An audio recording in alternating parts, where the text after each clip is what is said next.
6 years and 4 months. I was 4 years and 8 months.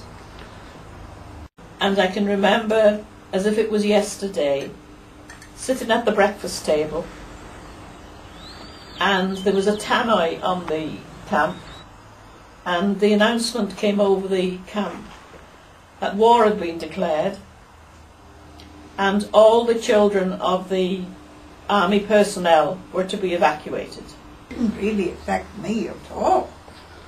The only thing that I can remember is that flipping gas mask being fitted and having to carry them to school. They were, and we were having what's the name built as well, by the back window, a black wall, what they call a black wall. Your shelter, No, it's just an ordinary wall, but it protected the windows and they made the kitchen awful dark. I said there wasn't many bombing in Wrexham, was there? I think a couple went off up in the mountains of Nera or Rose or somewhere, didn't they? They did bomb in Nera, yeah. Yeah. Yeah. And there was one did drop by mistake in Wrexham, Oh. right in the new town. But there was no fatalities or anything like that, was there? No, I don't think there was. All I can remember is a flipping big hole right by where my cousin used to live. Well, I was never threatened because I really didn't even know there was a war going on. No. Only that my father was away fighting. He was in India, he was in Africa, he was in Dunkirk, and he came out of the army unscathed. He didn't have any injury whatsoever. And he was one of the last to leave Dunkirk on those boats that they sent out. Well, I can't say really because I only saw my father once during the war. He came home on leave to Fermoy, and I can remember he looked just the same to me. I mean, when you're six and a half, you don't even talk about the war. We really didn't know anything about the war, Southern Ireland. My granddad got that, didn't I? It affected me granddad because I can see his face now. They came round, it was big for victory, wasn't it, Joe? Oh yeah. Grow your own vegetables and that. Aye, and they told him he had a lovely lawn and rose bushes in the front garden. Well, he should have heard him. He had to dig the lot up, didn't he, to grow potatoes. Oh, now that did do it all together. I can see him now, ranting and raving about it.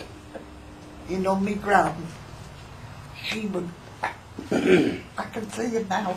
She had this biscuit tin, an old one.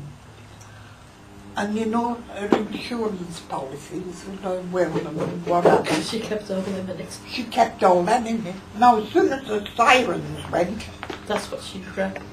she'd say, Fred, take this down the garden and bury it. The Germans are not having it. And then when they all clear and go, she'd have him dig it up again. And he got fed up. I can see him now up and down that garden like a yo-yo. With his tin in his hand. The thing that I really noticed, my granddad used to go down to the station with his pension because he worked for the Great Western. And we used to see these trains arriving with all these children on it from Liverpool. With Evacuees. Yeah, evacuees with a little came to this area, didn't they? A lot of them came from Liverpool to Yeah. Wrexham. Yeah, there was little cases they were carrying and their gas masks. The labels on them. Aye, and the little labels. Some of them were crying their eyes out. I can see them now.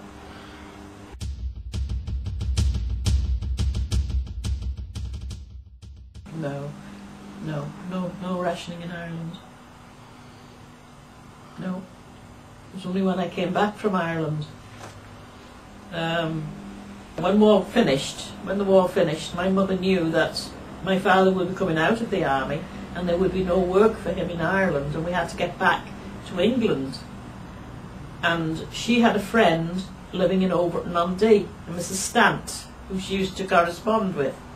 And they were in the army. Her husband, Percy, was in the army with my father.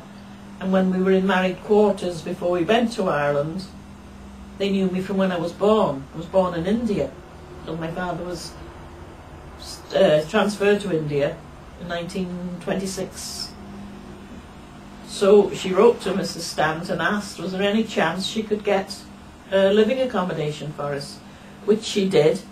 And we had one room above a shop in Overton, Hughes's, the corner shop, had like a bed sitting room, and we came over, and Mrs. Stant met us at Chester Station, and we came, I don't know how we came, but we must have walked from Chester Station to the bus station, and I can remember going into Woolworths and asking for a bag of sweets.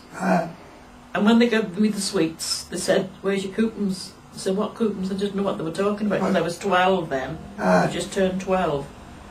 And Mrs. Stant said, oh, I've got some. I'll give you the coupons, you know. Yeah.